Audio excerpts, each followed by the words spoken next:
भिडियोमा चाहिँ हामीले यो GIS प्रयोग गरेर वाटरसेड एरिया चाहिँ कसरी छुट्याउने अथवा वाटरसेड डेलिनेसन म्याप चाहिँ कसरी बनाउने भन्ने कुरा सिक्न गइरहेका छौं।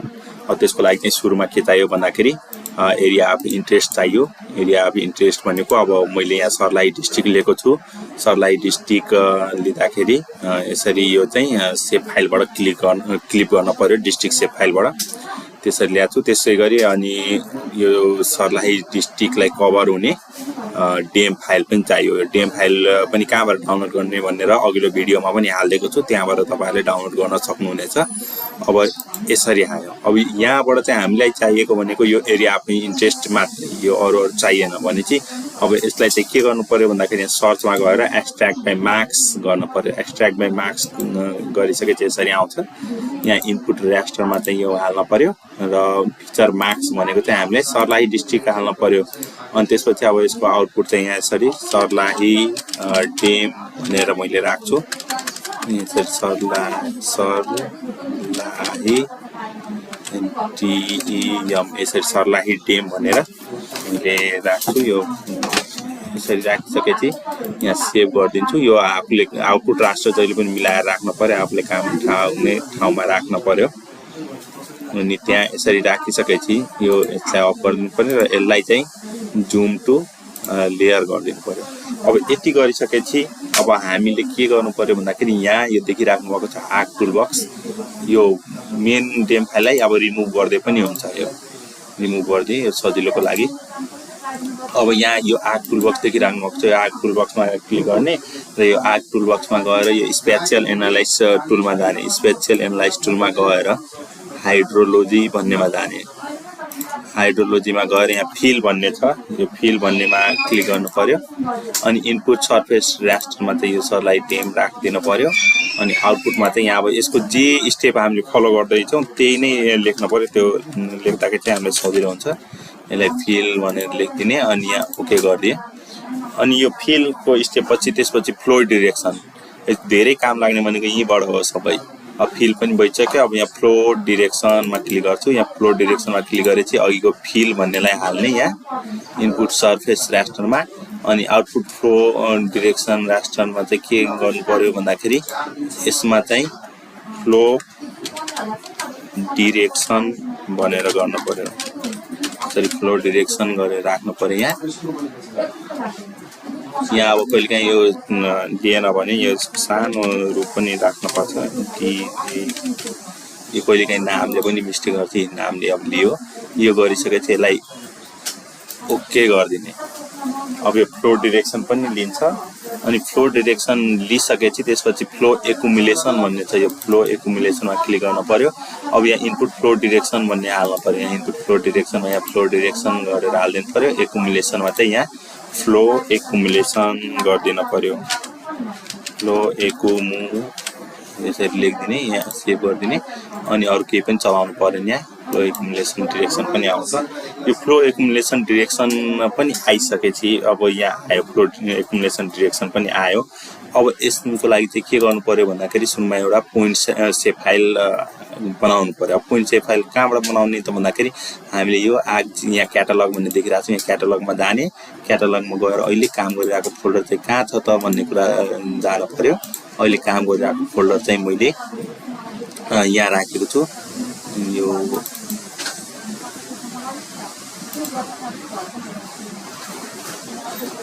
यहाँ मैले यसरी यहाँ युट्युब च्यानल यसरी राखेको छु। अब यहाँ छ नि यहाँ सर्लाही वाटरसेड, यहाँ भित्र चाहिँ मैले के गर्नु पर्यो त यहाँ न्यूमा जानु पर्यो। न्यूमा गएर सेभ फाइल भन्नेमा जानु पर्यो। अनि यसको नाम चाहिँ यहाँ आउटलेट भनेर राखिदिनु छ। आउटलेट भनेर आउटलेट भनेर यहाँ राखिदिए। अनि कोअर्डिनेट सिस्टम पनि डिफाइन गरिदिए। कोअर्डिनेट सिस्टम चाहिँ अब सर्लाहीको भएपछि 45 यहाँ हो। यसरी ओके गरिदिए। यो पोइन्ट फिचर क्रिएट भइसकेपछि त्यसपछि के गर्नु पर्यो त स्टार्ट एडिटिङ भन्नेमा जानु पर्यो। स्टार्ट एडिटिङ भन्नेमा यहाँ फ्लो आउटलेटमा क्लिक गर्नु पर्यो। यहाँ ओके गरिदिनु पर्यो। अनि त्यसपछि यहाँ कन्टिन्यू गरिदिनु पर्यो।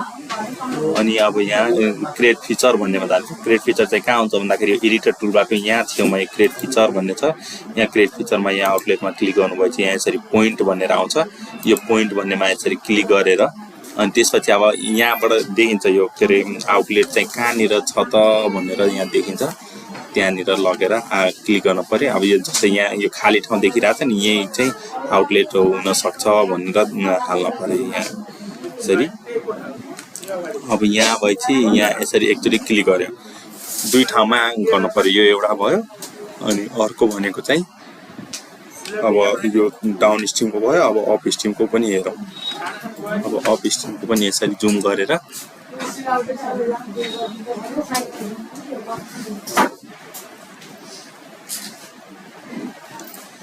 यसलाई पनि यसरी जुम गरेर कहाँसम्म देखिन्छ त्यहाँसम्मको लिउँ ल यहाँसम्मको हाल्दा ठिकै हुने देखियो यसरी गरेँ अनि यो हालिसकेपछि यसलाई चाहिँ अब स्टप एडिटिङ गरिदियो यस गरिदियो अब त्यसपछि यसलाई फेरि जुम टु लेयर गरिदिने फेरि जुम ल अब यो भइसकेपछि त्यसपछि के गर्नु पर्यो भन्दाखेरि स्न्याप 4 पाउन्ड भन्नेमा जानु पर्यो स्न्याप 4 पाउन्ड 5 पोइन्ट भन्दाखेरि यहाँ स्न्याप 4 पोइन्ट भनेर यहाँ क्लिक गर्ने अब इनपुट फिचर और फिचर पोइन्ट डाटा भनेर चाहिँ यहाँ चाहिँ के गर्नु पर्यो त आउटलेट भनेर राख्नु पर्यो त्यसपछि यसकोमा चाहिँ आइडी हैन यहाँ एफआइडी भनेर राख्नु पर्यो अनि एकुमुलेसन रास्टर भन्छ एकुमुलेसन रास्टर पनि हाल्न पर्यो यो एकुमुलेसन अनि आउटपुटमा चाहिँ अब के गर्नु पर्यो त्यसलाई पनि स्न्याप 4 गरिदिनु पर्यो यहाँ स्न्याप 4 गरेर सेभ गरिदिनु पर्यो अनि ओके गरिदिनु पर्यो अब यो भएपछि हाम्रो यो 4 पोइन्ट बन्छ यो कहाँदेखि कहाँसम्म छ आउटलेट भन्ने कुरा यो बन्यो अब यो भइसकेपछि त्यसपछि के गर्ने भन्दाखेरि यो वाटर शेड भन्नेमा क्लिक गर्ने वाटर शेडमा क्लिक गरेर यहाँ इनपुट फ्लो डिरेक्सन भनेको छ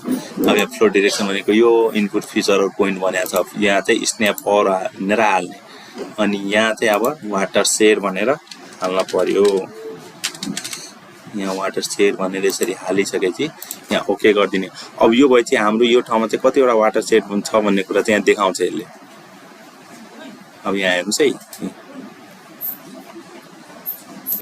त्यसपछि वाटर शेड भन्नेमा क्लिक गर्ने वाटर शेडमा यो इनपुट फ्लो डिरेक्सन रास्टरमा फ्लो डिरेक्सन हाल्ने अनि इनपुट रास्टर र फिचर पोइन्टमा स्न्याप 4 राख्ने र यो आउटपुट रास्टर चाहिँ अहिले डिफल्टमा जान दिने त्यसपछि त्यो आइसकेपछि त्यसलाई यता एक्सपोर्ट गर्न मिल्छ अब यो गरिसकेपछि अब यहाँबाट चाहिँ के आउँछ भन्दाखेरि यहाँ हेर्नुस् त यहाँ वाटर शेड चाहिँ कहाँ रहेछ त भन्दाखेरि यहाँ टपमा रहेछ भन्ने देखियो अब यो वाटर शेड यहाँ माथि देखिसकेपछि यसलाई चाहिँ के गर्नु पर्यो भन्दाखेरि अब फेरि यसलाई पोलिगन गराउनु पर्यो अब स्टेप वाइज पनि हेर्न सक्नुहुन्छ यहाँ वाटर शेड गरिसक्यो अब यसलाई रास्टर टु पोलिगन गर्न पर्यो अब यो रास्टर टु पोलिगन चाहिँ कहाँबाट गर्ने त भन्दाखेरि यो सर्चबाट गर्ने यहाँ सर्चमा गएर रास्टर टु पोलिगन गरिसकेपछि यो रास्टर टु पोलिगन कुनलाई गर्ने भन्दाखेरि यो इनपुट रास्टरमा चाहिँ यो वाटर फ्लोज भनेर हाल्ने अनि यहाँ अब यसलाई फेरि वाटर शेड पोलिगन भनेर आउटपुट राख्न पर्यो यो आउटपुट राख्न चाहिँ जहिले पनि तपाईहरुले ध्यान दिनु पर्यो वाटर शेड पोलिगन यसरी ओके गर्दैछु यहाँ आयो अब यो पोलिगन बनेर आउँछ यो अब यो वाटर शेड कहाँदेखि कहाँसम्म रहेछ त दुईटा रहेछ एउटा यहाँ रहेछ एउटा यता रहेछ भन्छ अब यसलाई चाहिँ के गर्नु पर्यो भन्दाखेरि प्रोपर्टिजमा जान पर्यो प्रोपर्टिजमा गएर यसको सिम्बोलोजीमा जान पर्यो सिम्बोलोजीमा गएर यहाँ के गर्नु पर्यो त यहाँ ग्रिड कोड भनेर यसरी एड अल भ्यालुज गरिदिनु पर्यो यी दुईटा वाटर शेड छ भने दुईटा वाटर शेड यसरी छुट्टिन्छ अनि यसको चाहिँ अब एरिया क्याल्कुलेट गर्नु पर्यो एट्रिब्युट टेबलमा जाने एट्रिब्युट टेबलमा गएर यहाँ यसलाई एड फिल गर्ने एड फिल गरेर यहाँ एरिया गरिदिने यहाँ एरिया गरेर यहाँ चाहिँ टाइपमा डबल गरिदिने ओके गरिदिने अनि यसको यो नर्मल जसरी तपाईहरुले क्याल्कुलेटर ज्योमेट्री गरेर एरिया क्याल्कुलेट गर्ने त्यो त्यही नै प्रोसेस हो यो एरिया अब यो एरियालाई चाहिँ अब डेसिमल पछाडीको हटाउनु पर्यो भने कसरी गर्ने त भन्दाखेरि न्युमेरिकमा गएर यसलाई 0 बनाइदिनु पर्छ यसलाई 0 बनाइदिसकेपछि यो अब कति हेक्टर रहेछ त यो कति हेक्टर रहेछ त यो वाटर शेडको भन्दाखेरि 6052 हेक्टर रहेछ अनि तलको कति रहेछ त यहाँ हेर्नुस् त 38162 हेक्टर रहेछ यानी कि यति भरिको यो 30 पानीहरु सबै पर्यो भने यसको आउटलेट चाहिँ कहाँबाट हुने रहेछ त यो सबै कलेक्सन भएर चाहिँ यता आउने रहेछ भन्ने कुरा चाहिँ रिप्रेजेन्ट गरे यसले अब यो भइसकेपछि अब यसलाई चाहिँ अब आफ्नो तरिकाले अब यो डिएमहरुमा चाहिँ कस्तो देखिन्छ भन्ने कुरा पनि तपाईहरुले हेर्न सक्नुहुन्छ। अब त्यतिखेर चाहिँ यहाँ स्न्याप फन्टलाई यसरी अफ गर्दिएर अनि यो वाटर फ्लोलाई अफ गर्दिएर अब यहाँ मात्रै हामीले हेर्न खोज्यौं भने चाहिँ अब अथवा भनौं न सर्लाही डिस्ट्रिक्टमा मात्रै हेर्न खोज्यौं भने चाहिँ कस्तो देखिन्छ त भन्ने कुरा पनि यहाँबाट हेर्न मिल्छ यसरी। अब त्यसपछि यसलाई चाहिँ यहाँ फ्लो डाइरेक्सन पनि कता रहेछ त भन्ने कुरा यहीँबाट पनि थाहा भयो। अब यसलाई चाहिँ यसरी अब आउटपुट निकाल्न सकिन्छ। यहाँबाट तपाईहरुले टाइटलहरु हाल्ने, नेमहरु हाल्ने कामहरु, यो फ्रेमहरु हाल्ने कामहरु तपाईहरुले गर्न सकिहाल्नुहुन्छ। सरी हस्त सबैजना धन्यवाद र नेक्स्ट भिडियो पनि आउँदैछ, त्यसको लागि पनि यो च्यानल सब्स्क्राइब गर्नु होला। त्यहाँ चाहिँ तपाईहरुले लेटेस्ट भिडियोहरु पाउनुहुनेछ। हस्त थ्यांक यू।